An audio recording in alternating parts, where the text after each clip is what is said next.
Now, to quote William Arthurward, adversity causes some men to break, others to break records, okay?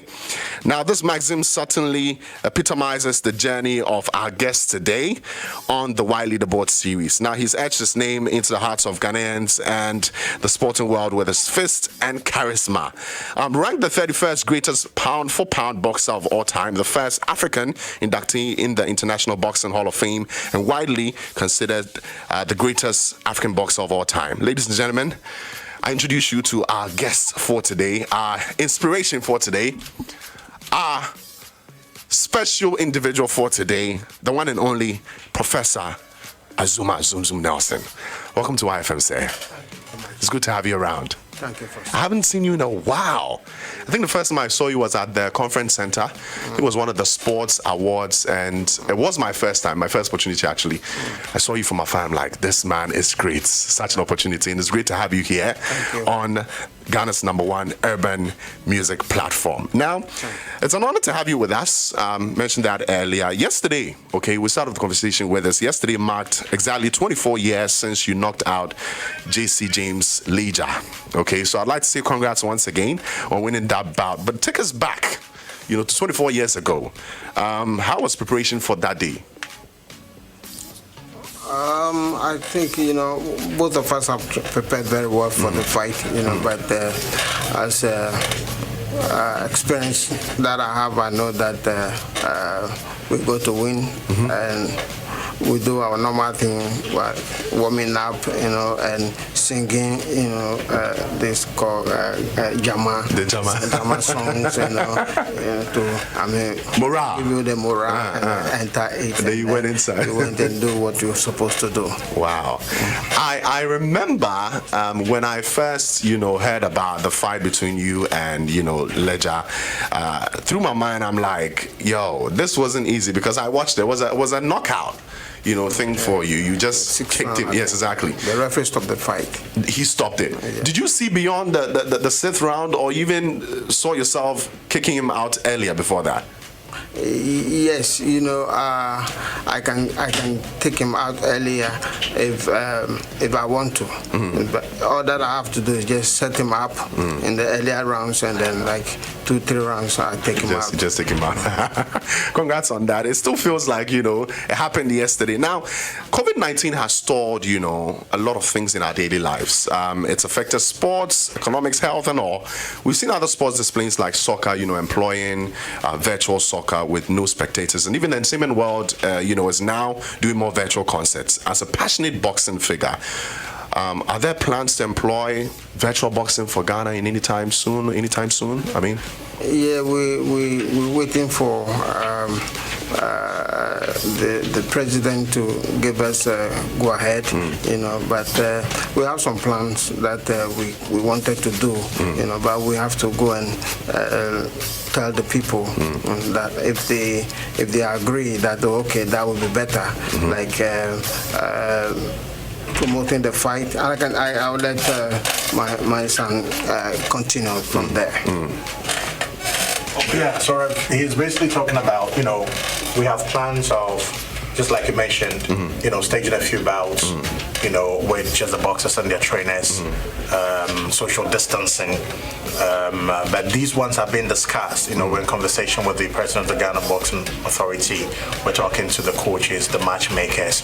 And once we firm those conversations, I'm sure we'll come back on the show and put them out. Please, my people don't know the legend we have in the building on the side. No. The focus we should keep the name out, right? My father today. Let's keep that. Oh my God, I'm going to give you guys clues, man. Mr. Basketball in the building.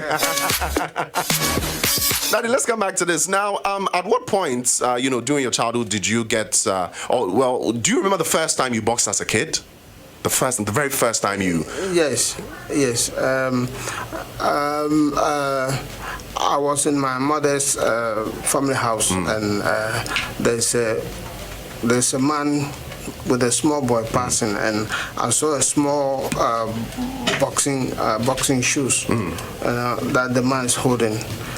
And when I look the size of the boxing shoe, I can see that this boy is a boxer. It's a boxer. Was his? Yes. So I went to the man and asked him, "Is this boy a boxer?" The man said yes. And I look at the man, I look at the boy because I'm a little bigger than the boy. Okay. I look at the boy, but I can beat him. Just that? Yes, and the man said no. I said, okay, then so let's fight. And then the man said, no, I should come to the gym. Wow. So he directed me to the gym, so I called my friends. We went to the gym. When I went there, the man was there, and I called him. I said, I'm here. He looked at me and said, who are you? I said, oh, I'm the one who said I'll beat your boy. I said, oh, yeah, okay. And then he put the gloves on us, and we start fighting. That was your first time you put your hands in gloves for boxing? Yes. I mean, this was no case of you trying to defend yourself whatsoever. The boy was peacefully going his way, and then you just challenged him. Yes. And then they allowed you. Yes. Did you beat him? No, I don't want to talk about that. The boy beat me so bad. He beat you mercilessly? Yes, and because I went with my friends. My friends to think, oh man, I'm going to do some show. I went there, the boy beat me so bad, and when on the way coming home, nobody was talking. You know? I mean, I felt so bad, and I've disgraced my friends, you know, and I don't know what my friends are thinking, you know, but we went home, you know, and the following day, I said no. When I went home, I was trying to find out the mistake I made before this guy can beat me like that, because I can punch him and he's punching me, you know, because I'm not thinking I'm not thinking that the boy is a boxer and boxing is about defense, you know. So I wake up in the morning, I say no, I'll go again. During the afternoon, I went again. To the same boy? To the same boy. Wow. And the boy beat me again, but this time this time he didn't beat me like yesterday. You know? So I said, okay, now I'm improving. You know? So the third time when we fought, I said, no, this one is draw. You know, and then the fourth time, you know, I tell this, I won the fight. You kept fighting the boy until you started beating him. Yes, I won't stop going until I start beating him. Wow. I can just pick persistence and, you know, the zeal from what you said. I mean, while you were doing all these, was your prime focus to become a boxer or to just bring the boy down? Like, let me just show him I can beat him. He's a boxer. I'm not a boxer. I will beat him. You know, before that, my father loved boxing so much, and we went to a boxing match. And I saw two small boys fighting, but after the fight, I saw some water on the small boys, the other one face, and I told my daddy that this boy has cheated the other one. Cheated the other one. And so I want to fight him. So he should take me to the ring. I want to fight the other one. My dad said, okay. But before I realized we were home. So since then, I'm always telling my father, take me to some place. I want to box. I want to fight. Until I meet the boy. The boy, and I realized that this shoe is for this boy. You know, and then. He had interest in boxing and was constantly, you know, taking you around, and then you were finding situations for yourself to prove that you can actually do it. Yes. Now let's move away from your childhood and boxing. At what point did you get the inclination of wanting to fight professionally? Like throughout all these years of, you know, you trying and bringing people down, breaking people's records in the area, becoming the boy that will discipline the boxers. At what point did you decide to take it on as a job? Like, I really want to do this. The first time I went to I went to fight the boy. You know, I just keep going, you know, because I want to, whatever I do, I want to be the champion, you know, and so since then I start going to training now, you know. So one man called Atuke Clotte. He was a boxer and he's a good boxer. He was in Kumasi training there. They transferred him to Kumasi, so he came to Accra. And then when he came to Accra, my coach took me to him. You know, that because my coach is not too experienced. Okay. Yes. So he took me to him, and then he trained me very well, and then gradually we start fighting. So gradually, and I became a national champion. You know, and it was difficult for me to even get a chance to fight for the national fight because the captain saying that I'm too young, I'm too small, you know, I can get hurt, and I was so sad. He don't want me to fight, so I went and I've been telling people that listen, this guy don't want me to fight, and they said okay. And so then they came and talked to him. So listen. The boy is not about a small boy. There's a referee in the ring. So if the boy cannot fight, the referee will talk. Fight, yeah. You know. So I allowed the boy to fight, and then they allowed me, and we start fighting. You know, and I beat everybody. How old were you back then? You mentioned they said you were quite young for that. At what age was this? I was about 15, 16. 15, 16, you wanted to fight for the nation. Wow. I mean, let's dwell a little bit more on that. You mentioned that it was difficult to fight for the national team. I mean, now, looking at now and then back then, what do you think has really changed? You know, in people wanting to fight for their national team, in you, at least you moving from your area, being known in the boxing world, and eventually becoming the national boxing figure. I mean, fighting for the nation. How different, you know, has the situations been? Well, there's not too much difference. You know, boxing is boxing. We have amateur and we have professional. You know, so if you want to take the boxing as your profession, I mean, you have to keep going. You know, be the champ. You know, I wanted to become the first person to become the Olympic gold medalist in Ghana, but we're preparing for the fight for the Olympic Games, and they boycott the game. You know, I think that that time was the apartheid time. They boycott the game, so we couldn't go to the Olympic Games, and I cannot wait for another 4 years ago, 4 years again to go to Olympic Games again, because boxing is about age. You know, it's like football. You cannot, even football, you can I mean, reduce your age. You can doctor it small, but yeah, you can reduce your age. By boxing, if you try to reduce your age, you try to kill yourself. You're digging your own grave if you reduce your age in boxing. Wow. Now, you mentioned that your father loved to watch boxing. I mean, he was a big fan of boxing. He didn't allow you to train in the beginning, but you were fortunate he introduced you to the sports. I mean, what difference did that make in your boxing ambition? Because he didn't want you to get in there, right? No, that night you cannot. But there's a promotions, and then we came to watch the fight, and then he cannot take me to go, because I think he can take me there. You know, for you to just get in. Yeah, get in. As a father, you can do anything. You know.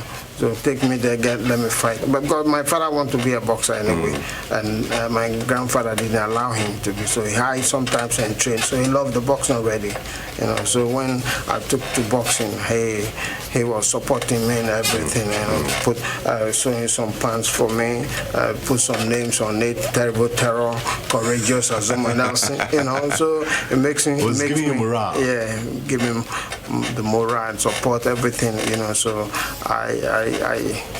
I did what I can do. You were undefeated in 13 fights before challenging Salvador Sanchez for his WBC featherweight belt. How were you able to put that loss behind you and bounce back to win the title later? Yeah, he's a lucky guy, you know, but this word, when you fall, you don't have to stay there. You have to wake up and continue, you know. And I know I wasn't ready for that fight, you know, and I fought that fight, and I gave him so much tough time, you know. And since then, I'm ready to fight for the title, but the height, they've been dodging me. They know that no, this boy is too dangerous, you know. So we don't want to. So give him the chance. So they've been dodging me until like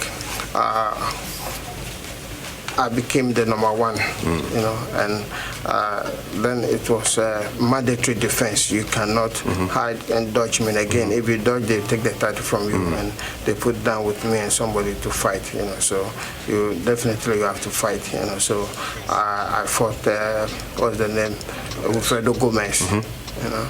I fought Wilfredo Gomez in Puerto Rico, you know, and I knocked him out in the 11th round, and then I became the featherweight champion of the world, and I told them that I've got the title now.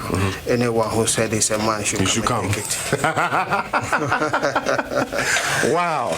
Now, being prepared all times, you mentioned along the line that you were not prepared for that fight, but being prepared all times is a phrase we're told, you know, to always keep for success, okay? Your bout with Sanchez is a typical example of what being, you know, ever ready means. This is because, you know, you were only given 2 weeks to prepare, right? And, you know, you faced the world champion back then, but you gladly took the opportunity and made history. I mean, what goes into preparing, you know, for a fight, and what do you mean when you say be prepared always in boxing? You know, every day you have to train. It's like you're going to you're going to office. Every day you have to come to the office. Every day you have to come to the office and then do what you're supposed to do. The same thing. Every day you have to go to the gym, you know, and train. And then when there is a fight, then you just training more. And if you train 1 hour, and then when the fight is coming, you have to train 1.5 hours or 2 hours, you know, every day, and then prepare the body and then condition the body, condition the mind, spiritually and physically, you know, so that you'll be ready to move on. Great. Now, 39 career fights, 28 knockouts, but the whole of Ghana still refer to every brawl as, you know, Azumah and Gomez. Okay. Yeah. Apart from it being your first world title win, what do you think made the particular fight so legendary, and what attitude should young people develop in keeping, you know, to the winning side? I mean, by becoming winners, what attitude should they, you know, pick from this particular fight in order to become winners? You know, to become winners, I mean, it's not about, what will I say? It's about discipline. You know, you have to be disciplined. You have to be humble. You know, you have to. If you are disciplined, you listen to your coach. Whatever your coach will say, you have to do it. When you're tired, you force yourself, because when you go to the ring and fight, when you start fighting, you get tired. You know, so you have to push yourself. You know, you have to push yourself. Everything that the coach will say, you have to do it. You know, and then I think, and you have to know the boxing if you want to keep the title for long. You have to know the act, because boxing is an act. You know, you don't go in there and take the punches. You take the punches that bad, and some few years your head starts shaking. You know, and then you get punch drum and all kind of this sicknesses.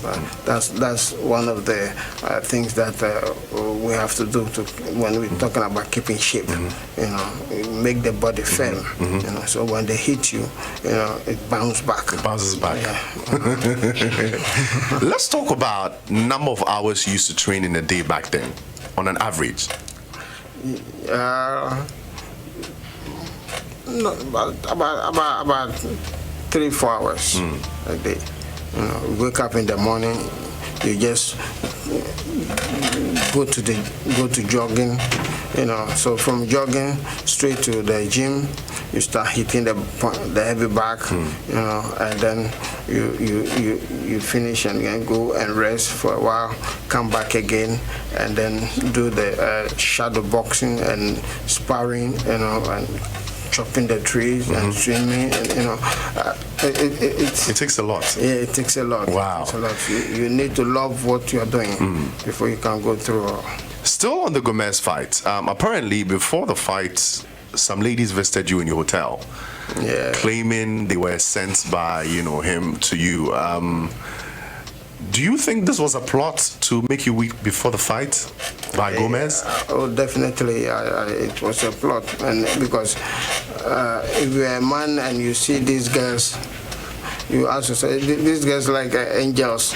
so beautiful that you can't say no.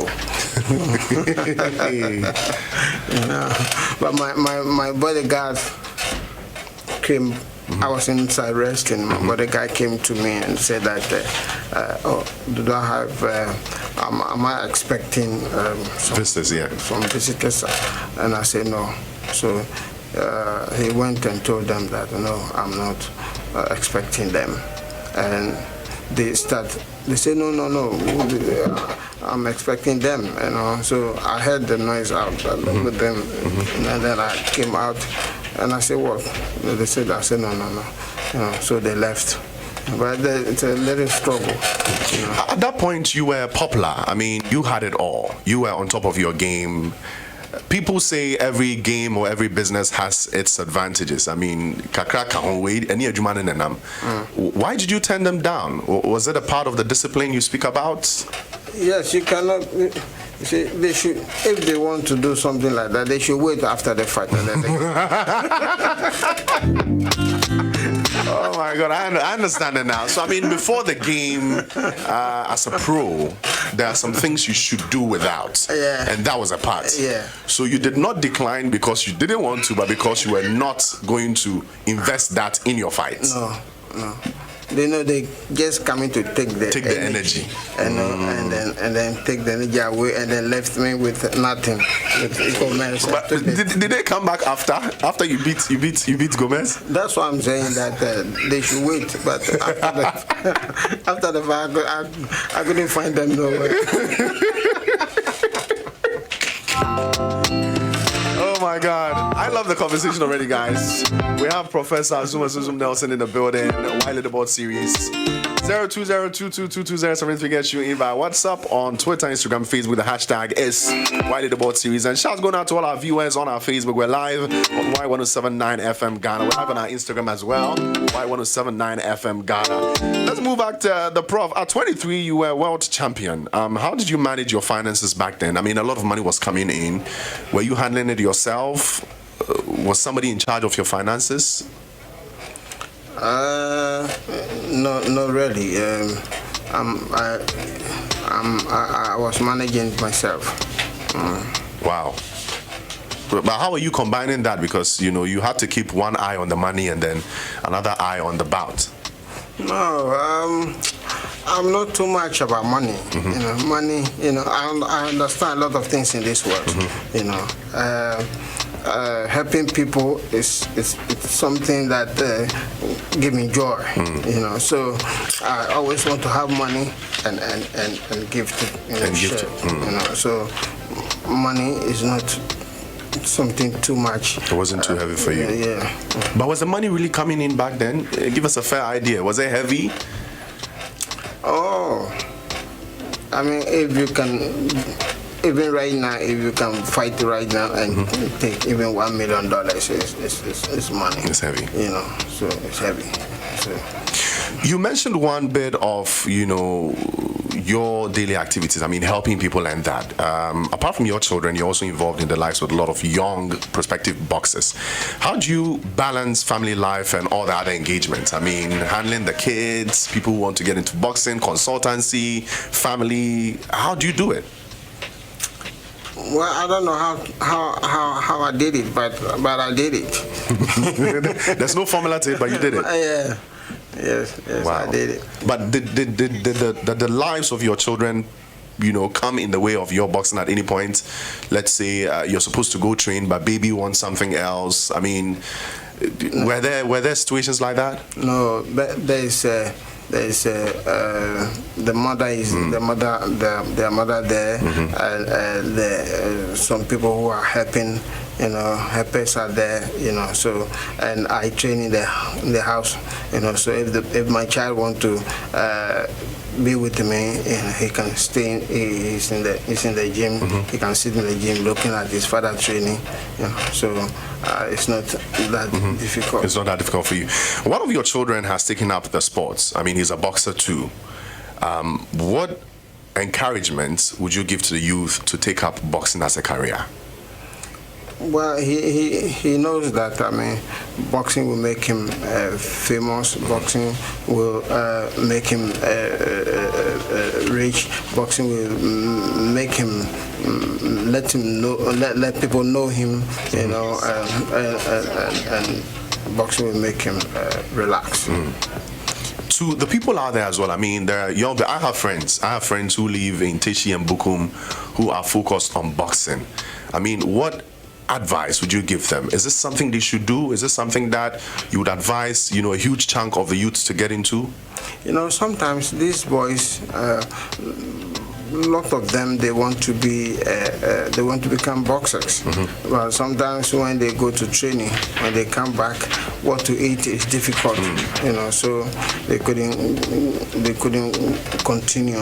You know, they go today, they can't go tomorrow. They go tomorrow, they can't go the next day.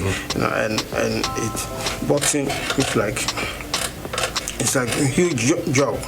You know, big business that you don't go today and go and then don't go tomorrow. It needs dedication. You need dedication. So if you can get somebody to help you, you know, just to get some food to eat and continue training, I mean, it is the best, and we can have a lot of world champions in this country. But right now, because of that, right now we are planning after the coronavirus. We are planning, you know, to go to the go for a tour, picking the boys, the talented ones, yeah, yes, and bring them to Accra. You know, come with them, take them to school. You know, and after school they come. They have to come and train. You know, and then go and sleep, and then tomorrow continue. You know, so we can get a lot of champions. Through your days of, you know, nurturing young boxers, have you ever encountered a situation where, let's say, you see talent, pure talent in a child, you want to take up the child and then promote him or push him into the boxing world, and the parent says no? No. I think what I remember is somebody brought his son to me from Kumasi, and I was training him. And the boy became Commonwealth champion. Okay. And I'm preparing him for the world title, you know. And as soon as he became Commonwealth champion, people start passing him back, you know, and start talking to him. Listen, you are a world champion. What are you doing here? Azumah Nelson don't want you to be a world champion because he was a world champion. He don't want anybody to become a world champion. If you want me to help you, I'll help you. I'll take you to America. And you know, the boy haven't been to America before, you know, and so he been hearing America. So I think when you get to America, you finish your life, you know. And then they came and took him away, you know. The boy started fighting in America. He did very well, but he couldn't become champion. He fought for the world title, I think twice or something, but he couldn't become world champion because there's some things you have to learn, you know. And nobody can show him that, you know, unless me. Put him in there. You know, so he couldn't become world champion. And later on, he started sparring with this world champion. What's the name? One of the greatest boxers in America. Okay. You know, he became sparring partner with him, you know, and then I think now he retired. Yeah. Do you have a fair idea? Not a fair idea. Can you tell us the number of boxers you've trained so far? Do you have a fair idea of the figure? Maybe a round figure, maybe? So far? You see, about could be 20 or 25 or something. Yes, but some of them are in America, you know, but they couldn't pursue it. They just They're just working and making a living, and so far as they are doing well, it makes me happy. Great. We're going to go off boxing a little bit. We're going to touch it once again. But before we get into that, from Zum Distilleries and other companies, you're now into farming. Okay, farming is part of your life. Well, it's actually been a part of your life since, but now you focus on it more than you used to. What went into your decision to venture into it, and what type of farming are you into right now? I'm into, whatever, anything that will bring success and this happiness to the nation. I try to do my best. When I became world champion, I know people were so happy. When now I enter into farming, I was planting cocoa. Okay. Cocoa farming and coconut farming. So I believe that cocoa is going to help. Cocoa is going to help the nation, and coconut too is going to help the nation. So I try to get into that. Manage to do things that can help the country. I've spoken to a few people who are into farming as well, and many of them, well, including Kennedy Japan. I spoke to John DeMello as well. They all mentioned that farming is not supposed to be a part-time job. I mean, you shouldn't do it on the side. Do you share the same opinion? Yes, whatever you are doing, you have to focus on it and do it well. But I have some people there who's taking care of all these things. So we have a farm manager, and I have a lot. But people don't know that I'm a contractor. You're a contractor as well. So my man is looking at my face. Tell us a little bit about that as well. I mean, you do that on the side. Yeah, you have people that work for you. I do that on the side. That on the side. But back to the farming, is it a challenging thing to venture into here in Ghana? Like to be a farmer? You need to have something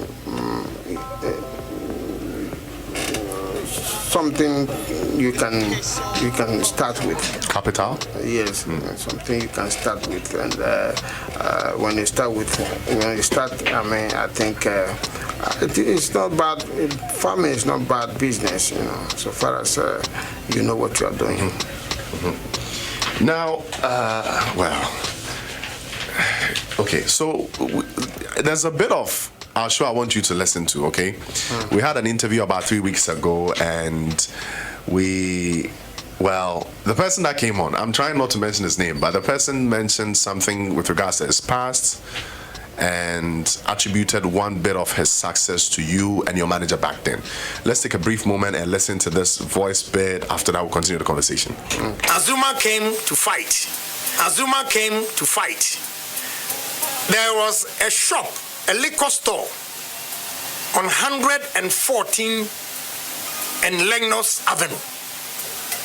It's called Fred Wines and Liquor. It was a Ghanaian who set up, opened that shop. So most of the taxi drivers, when we are in Harlem and we are tired, we just go and park our car there. I went in there and I saw Azumah Nelson. Wow. That was your first time meeting him? Yeah. Okay. And the boss, Mr. Asa. So talking, I said, say, I have money for my mother. They've thrown them out of their house. But I don't know how to get the money home. The man looked at me and my age, and I mentioned 24,000. He was surprised. So I gave him $16,000. In 1988, Ambassadorial Enclave, when you go under the bridge, you turn right, the first street, I'm telling you today, from that junction to the end, where you make a right to ANC Mo, I connected electricity and water. Wow. Thank you. Yeah, that in 1988, that is where Azumah Nelson's manager bought the house for my parents. So you actually gave them the money to sort them out? Yes, to sort my parents. And he was so honest, very sincere. Because he liked me, my age and that amount that I mentioned. So when he bought the house, it was a boys' quarters. He got it for 24,000 because I told him I've saved 24,000. Yeah. So when he got the house, then I quickly sent him the 8,000. So my first house in Ghana here was April 17, 1988. This is YFM. Prof, do you remember this day? Yes, I do remember. You know, but he's not the first person I do these things to. Wow. A lot of people, you know. Just as I told you before, if I'm happy to help people, you know. So I do anything that I can do to make somebody happy, to put some smile on your face. That is Azumah Nelson. Let me get it straight. You didn't know this guy from anywhere. You and your manager were in America to box. He comes to you and tells you, I have money for you. I mean, was it the mere fact that he was, you know, from back home, or because you just loved doing good to people? I don't look at faces, you know. Whatever I can do to make you happy, it doesn't matter where you're from, who are you, you know. If I can help you, why not? Wow. You set up the Azumah Nelson Foundation some time back. Share with us what, you know, it aims to achieve and the purpose behind it. The Azumah Nelson Foundation. Well, Azumah Nelson Foundation was there to help the needy ones, you know, help them, take them to school, feed them, everything that we can do, like I said, to make people stand on their feet. That is Azumah Nelson Foundation.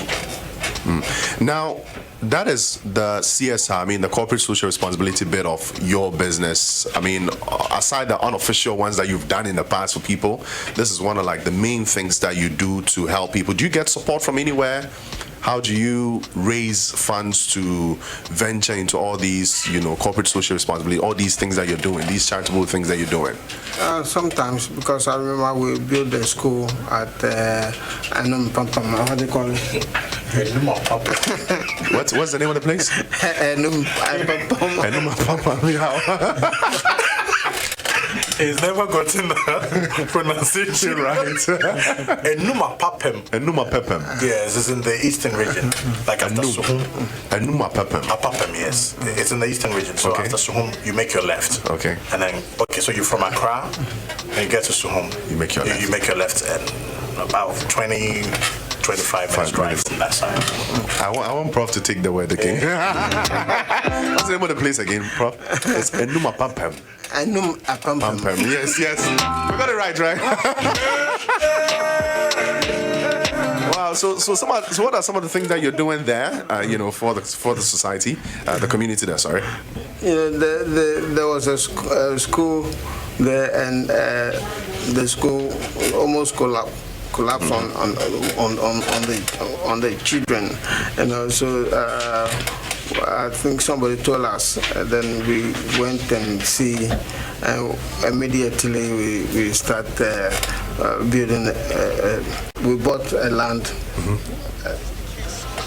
at the side, and then we start building the school, and we'll have some people from America, you know, and they came and helped build the school for these people, and it makes me so happy that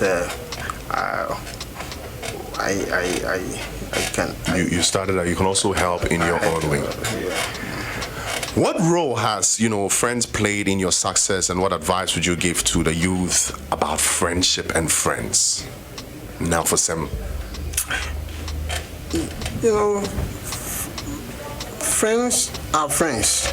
You know, so all you have to do is you have to be careful. You know, and you have to be careful picking your friends. You know, don't let your friends choose you. You have to choose You your have to friend. choose your friends. You know, because if your friend choose you, he will do things that he will let you do things that you don't want to do it, but you do it because he chooses you. You know, and you don't have to be in too much. Like I have a friend, but if I don't see him, I cannot do anything. You know, just focus, know what you want to do. You know, and find out. Like if you're going to school, and you have to make a friend. You make a friend who is intelligent. You know, who can you know, if you don't see anything, he can show you. You know, friend that can help you, friend that can give you good advice, not a friend that will tell you, Charlie, let's go and steal, let's go and do bad things, let's go and do this. You know. So to these children, too, you know, they are really tough. Yeah. Wow. Still on friendship, though. I mean, this is just a part of the things I wanted to ask you earlier. You've seen it all. You've been places. I mean, who are some of the people you've met that maybe growing up you never expected to see? Let's do some names. Who and who have you? I mean, the one person that maybe you met and told yourself, wow, I never knew I was going to meet this person at this point.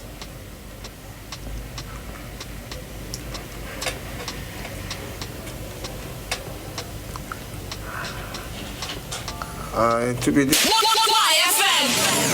official frequency for the. Like you're saying, I have a lot of friends, you know, but I'm not a friendship person. Yeah. You know, I don't know how to make a friend. I'm quiet. You know, I'm always quiet. For some.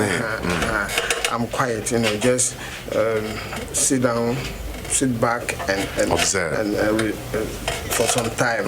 You know, and sit down. Okay, let me say hi. Okay. You know, so a lot of people. I mean, Ghana, especially Ghana, I can say 99% loves me. You know, only few people can say something bad about me. You know, but like you are saying, I have people that I can call their names. You know, somebody I can say, this is my son here. You know, when I call anytime, anything that I need to do. You know, when I tell him, Charlie, we have to do this. You know, we have to do this. It's a genuine. You know, it's difficult to get a genuine person to come by these days. You know, so but I have a couple of them. You know, but. You're not really a friendship person, so you just, you know, yes. Your life doesn't dwell around them. No. Great. Now, still on friendship, let's talk about a relationship with ex-President Rawlings. You know, apparently he used to borrow Gary and beans. Tell us. Let's go into that. You know, that's why I don't want to go there too much because I think you're expecting me to call his name. I'm interested in that. I mean, you were that close to him. Share some of the fun moments you had with him, particularly about the Gary and beans. You know, when we are in the camping, you know, we sometimes to get food to eat, we finish training, we have to eat, and there's no food. He was the manager, you know, who's taking care of us in camp. You know, he comes to the camp and then make sure that everything is okay. He can come there and then the place is dirty. He take the broom and then he himself sweeping the place and clean the place. You know, and if you don't want anybody to, when you want to help him, say no. Listen, you people are finished resting. You are tired. You know, and sometimes we don't have food to eat and I stand there. You know, stand there quiet and then say, okay, I'm coming. You know, he brings some beans and tatali and this Gary and this. You know, we eat. We don't know where he brought it from, but we have to eat. You know, gradually. You know, and my life was I like the military discipline, So myself, I like discipline. So so I wanted to be a military person, And he told me I shouldn't be a military person because what he's seeing in me, is more than a military person. So I said okay, and today I became a world champion. Today I became famous everywhere that I go. So that time,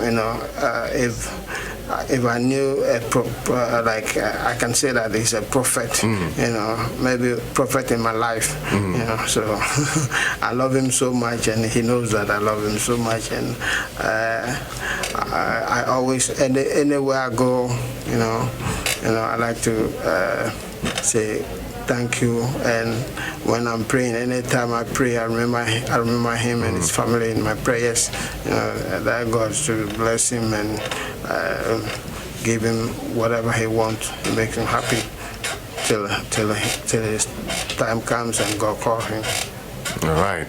Now, did you at any point consider giving up in your boxing career? Did you ever experience anything that made you feel like, okay, I have to just quit this business and then, get back to my life? Yes. I mean,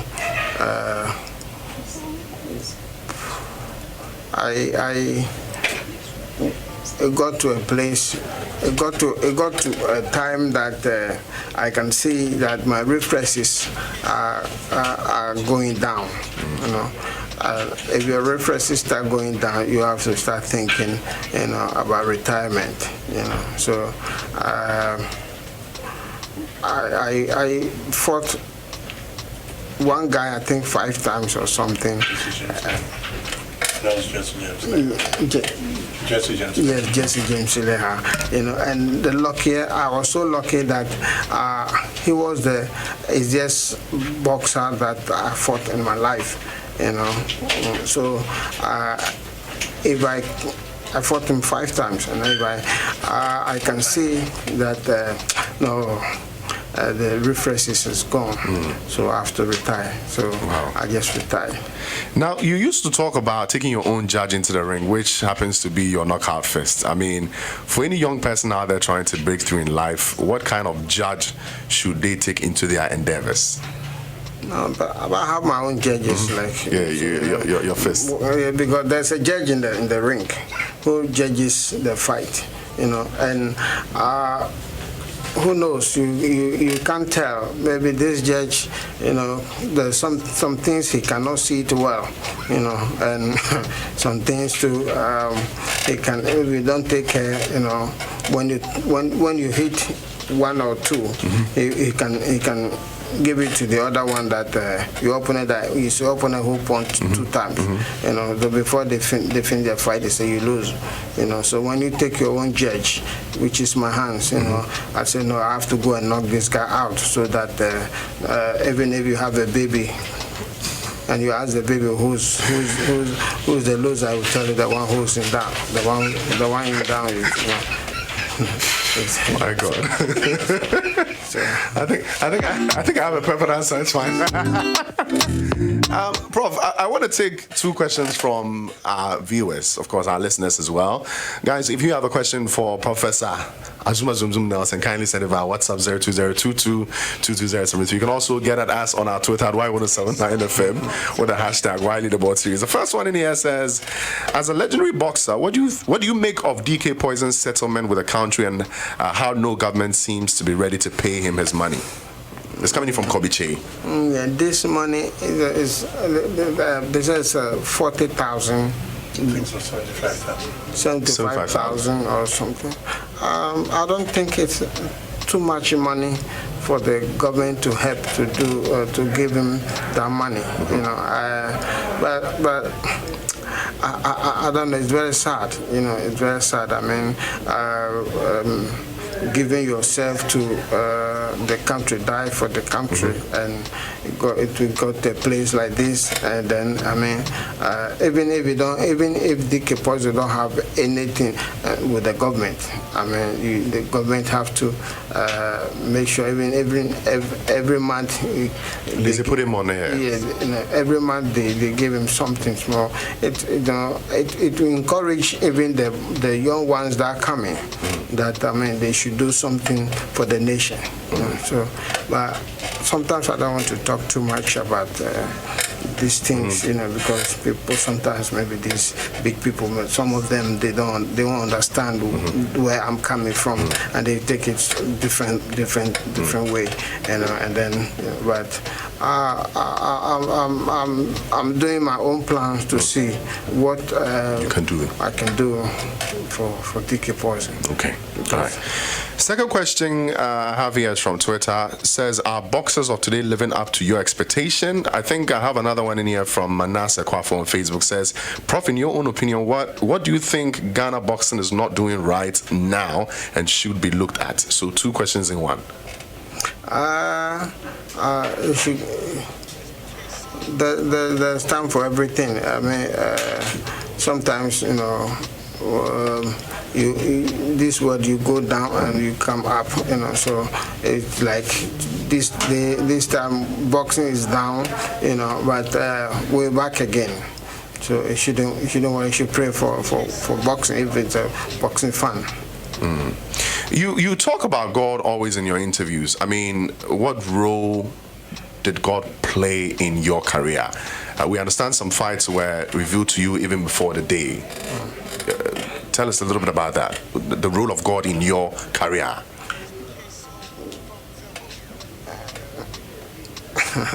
If I want to talk about God in my career, I wish I'm talking to somebody who knows what I'm coming to talk about, because it will be like how possible, because when I was young, when God was telling me that, He told me that He will make me a world champion, and I've been telling my friends that, listen, God said He will make me a world champion, and when I became world champion, one of my friends said that he came and asked me, Champ, do you remember when we were young? You said God said He will make you a world champion, and I said, yeah, I'm happy you remember, So from my infancy, I like to say thanks to my father for putting me, for let me know God, because it's my father who let me know. I knew. It's my father who directed Introduced you to God. Introduced me to God. Prof, we have someone on the line for you. The person wants to talk to you for a few minutes. Let me just connect him. Hello. Hello. Good morning, sir. Welcome to IFM. Thank you. My name is Rev. Professor Azumah Nelson is on the line. He's actually with us in the studio. Kindly, talk to him. Pound for pound. Pound for run.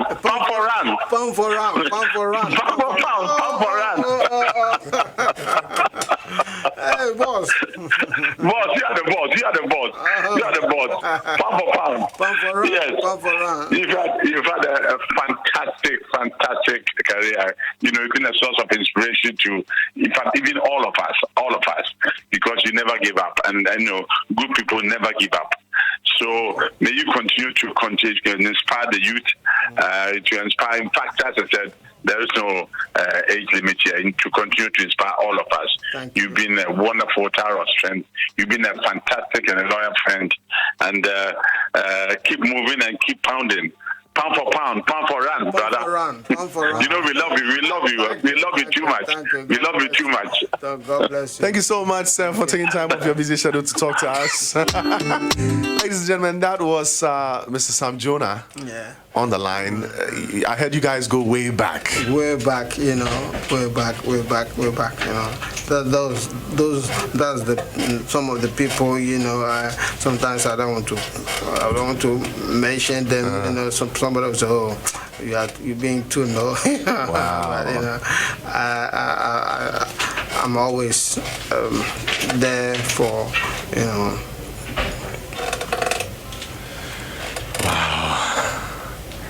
Someone wants to know, GH Mr. Busy says, who is your best boxer in Ghana now? I think he's trying to say your favorite boxer in Ghana now.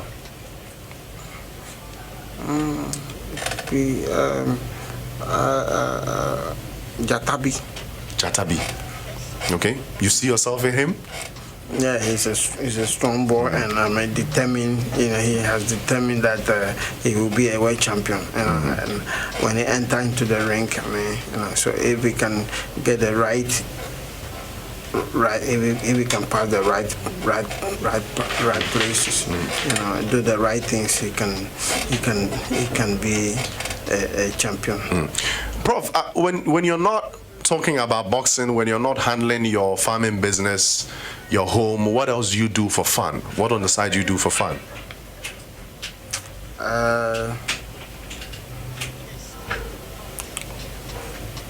So what do I do? He's home. He's home, right? He just likes to take a chill pill at home. He likes Indian songs too. Indian songs? Oh, I can sing. You can sing a lot of Indian songs? Very well, very well. And I can act too. You can act. So when you... Prof, you know what? I love Indian songs myself. I don't know, man. Can you give us an acapella on that? It will be a tough challenge. I mean, India, that's Hindu music, right? Yeah, Hindu music. Give us an acapella. Any of them. The Indian music, if it comes for me to do something on it, then I have to sign something. Wow, so we should have. I think we should have spoken. We should have spoken. From Timor. Wow. No, I appreciate that already. I mean, let's come back to Ghana. Ghana music. What kind of Ghana music do you like? I like almost all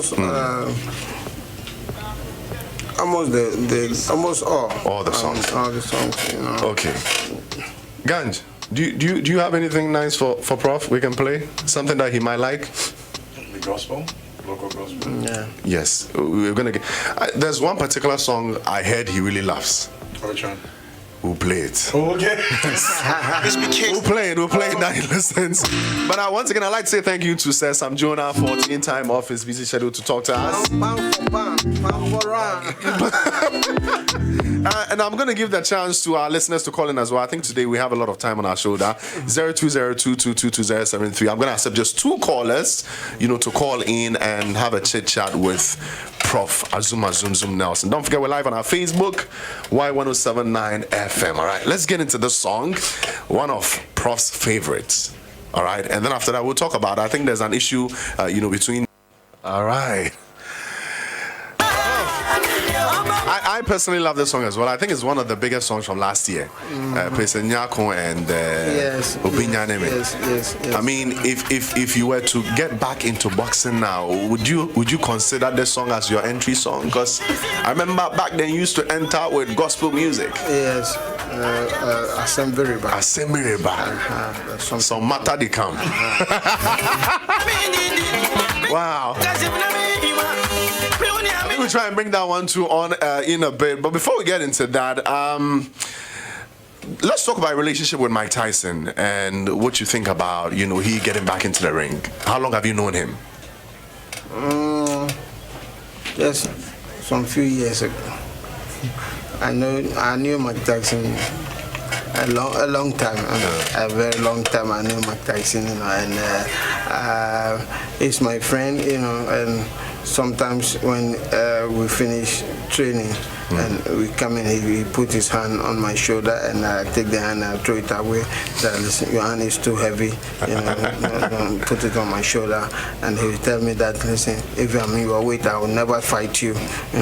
I say, man, we are good friends. I like him because he's a nice guy, but when he enters into the ring, you see him different. But apart from that, I mean, he's a nice guy. Very nice guy. I remember somewhere, a few years ago, the American government wanted to jail Don King, so you were asked to come testify, but under the table. Yeah. Why didn't you say anything? No, I said something. Yeah.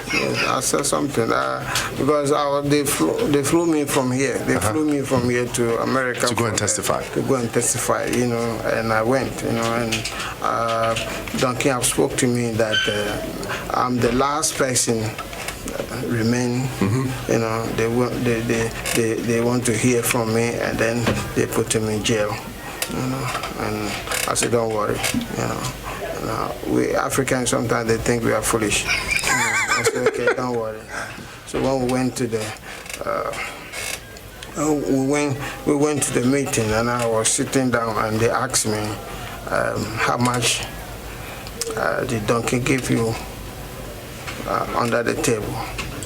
And I look at their faces, and I look under the table. And I look at their faces, and I say, what did you say? Wow. So I pretend like I don't know what he is talking about, and that's okay. Then they look at me and they say, okay, Master, you go. I say, okay, thank you. And so they did not put him in jail? They didn't put him in jail. After that, did he call you, Don King? No, I was once in a while when we were talking, but wow, you did a brother's job. Anyways, I remember I asked about your advice to the Ghanaian youth. I mean, people who are not just into boxing, people who are into farming, people who are into entertainment and the rest. What kind of winning attitude should they enter or approach their craft with in order to become winners? Yeah, you don't have. They shouldn't do things that somebody is doing, so they go and do some. They should do something that they love.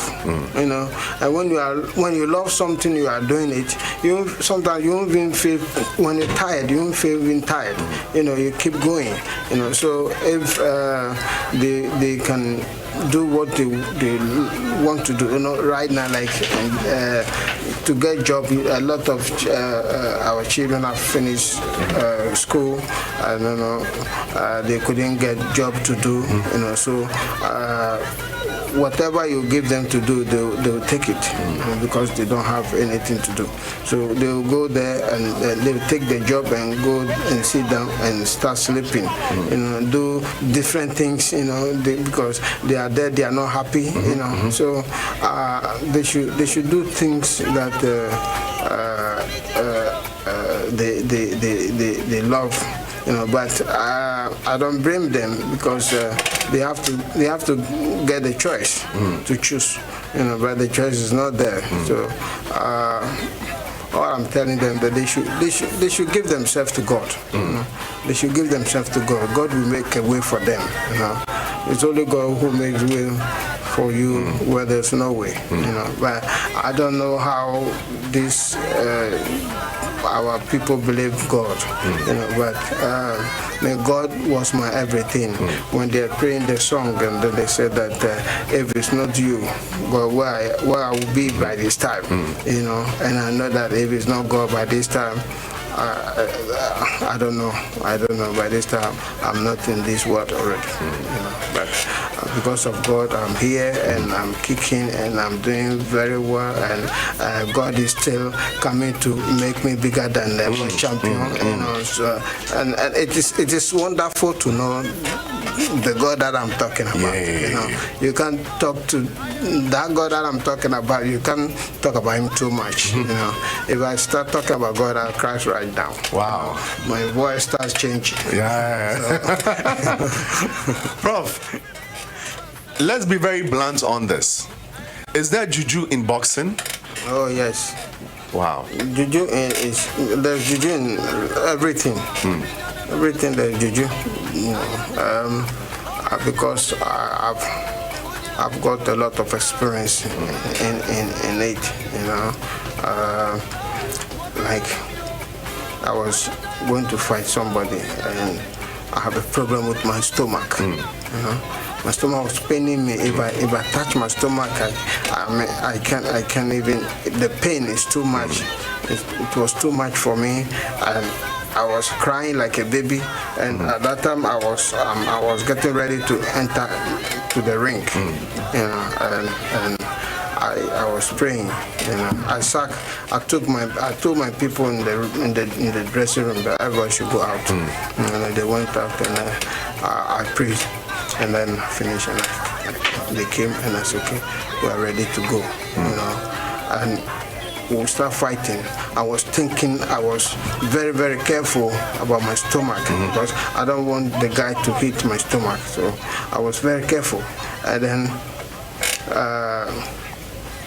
I can't remember the time I like first round or second round, third round. I don't know what time the pain left me. You know, I forgot that they didn't have a pain. You know, and then the sixth round, I saw that back of my head was hot. You know, I felt something there. I said, "Wow!" And then I saw something dropping, and I said, "Kai, it's a blood." Wow. So I used my hand and clean, and the referee saw it. The referee is coming to stop the fight, you know, and I clean it and I pushed the referee that no, this is nothing, and then we continue the fight, and after the fight I won on points, you know, and then I give the guy rematch. Wow. And I told the guy that when the rematch time came, we went to America. I told in the press conference, I told him I will knock you out in the 5th round, you know, because I asked God, how will I fight this guy this time? You know? And then he called me and he said, God, it's like I was watching. I just finished training, relaxing, and God told me I should go and take a video and put in the CD in the video. So I wake up and took the first one on it, and I just took it and I put it inside. Put it in there. You know, I just sit down watching, and I saw the guy threw some punch. And God told me that I should go and train on this punch, that I will knock him out in the 5th round. I said, okay, thank you, God. And then I went and slept. And then I slept, and when I wake up, I went to the gym, start training. And then that's all that I'm doing, the training that the Holy Spirit told me, that's all. And then when we went to the fight, I told them that I told them, 5th round, I'll knock you out. And then they start laughing. Say, we can, how come? You know, and the 5th round, I knock him out. Wow. And, you know, so there's a lot of things God, you know, me and God is like, we are very good friends, you know. So that's why you know, if you know God so much, you don't need to think about money, and you like giving because you understand. Because there's no way like sitting down here right now. I don't have anything. If I don't have anything to eat, I don't have money in my pocket. I'm not afraid. You know, if I have one cedi in me and you need it, I give it to you. You know, because I know that you don't know where to get it. But if I turn myself and I raise my hand or I kneel down right now, something will happen. Something will happen. Yeah. Wow. Which of your fights would you describe as your greatest by far? Greatest in terms of preparation, the delivery, winning, the excitement? A couple of them, somebody like Sabacha Martinez is a Mexican. The guy can hit when he throw the punch and I block the punch with my hand. You know, then you see that my hand has gone. Wow. Sorry.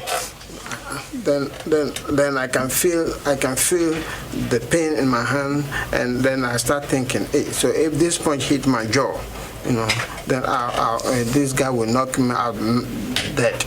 You know, so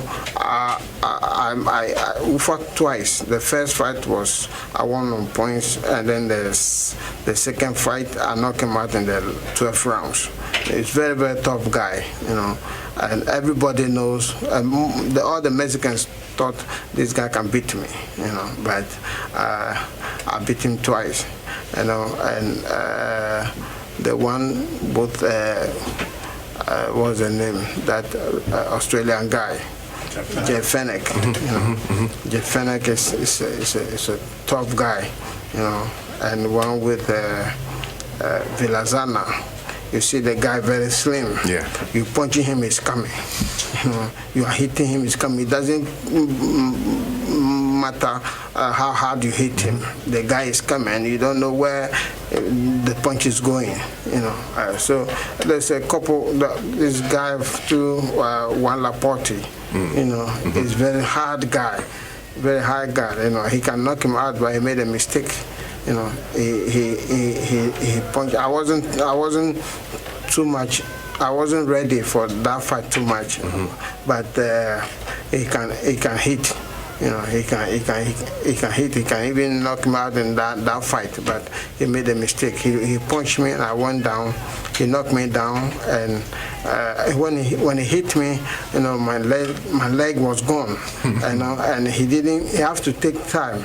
And come again, but he's rushing and he hold me and then he threw me, so I fell, you know. So when I fell, that's the time I got to rest, you know, and wake up, you know.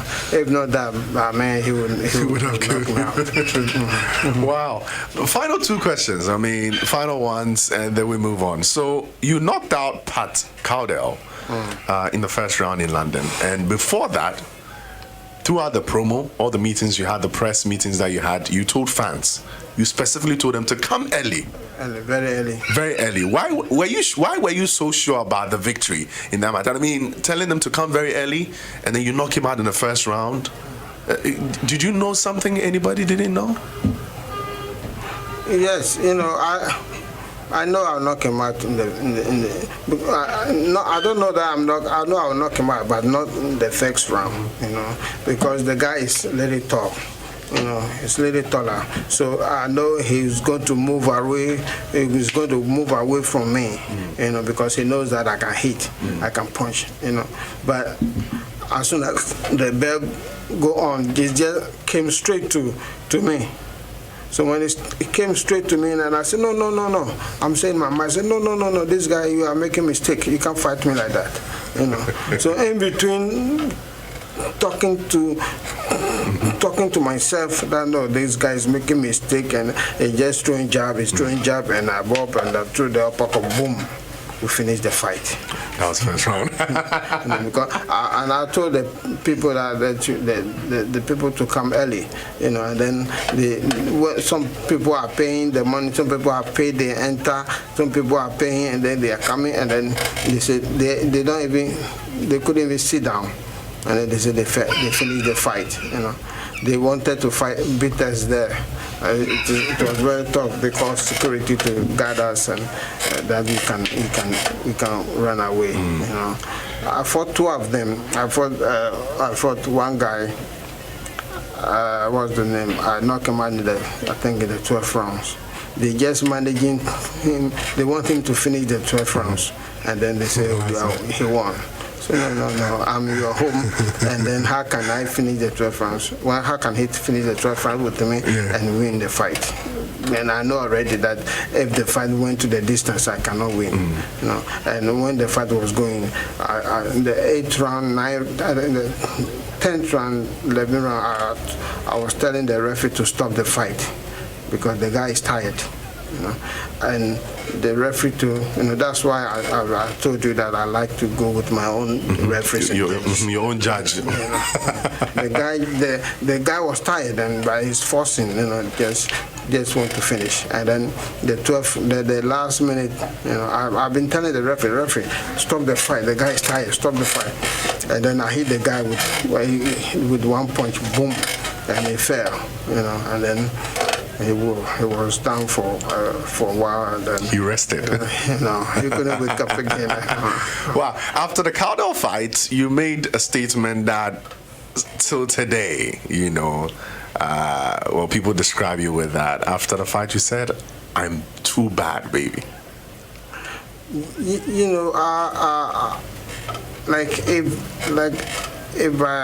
If I didn't say that, if I didn't say what I said, and you watch the fight, what would you say? You're too bad, baby. Wow, man, this has been an experience, man. Bro, thank you so much. Thank you so much for talking to us. I've learned so much. Thank you very much. You've lived the life. You've been through it all. You've worked your way through the top. You fought your way to the top, and we appreciate you for that. I believe a lot of people who listen today are super inspired. We've picked a lot from all that you said. We appreciate you. Ghana celebrates you. All of us. We are all super grateful to you for being who you are. Your life is an inspiration to all of us. I have to thank Ghanaians and Africans for what they have done for me with their support and the love they have for me. I don't know where somebody can get that love and the support from. We love you. We love you so much. And so that is one of his favorite songs in the back as well. Back then, before he enters the bout, that's the song that plays. Send me back. Bishop Michael Sabons. It's so rest in perfect peace. 23 minutes right after 11. I'd like to say thank you to the Y Leaderboard Series team. Of course, to Team Professor Azumah Nelson. Of course, to the man himself, to Yausechi, to Ken, to my man George with the streaming, man. Ganj, all of us. If you want to listen back to the interview, kindly log on to yfmghana.com right now. YouTube, Y1079 FM, all right? It's right there. You can go check it out. Our Facebook, go and play it back. Go listen. Ladies and gentlemen, this is Y 107.9 FM.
official frequency for the young and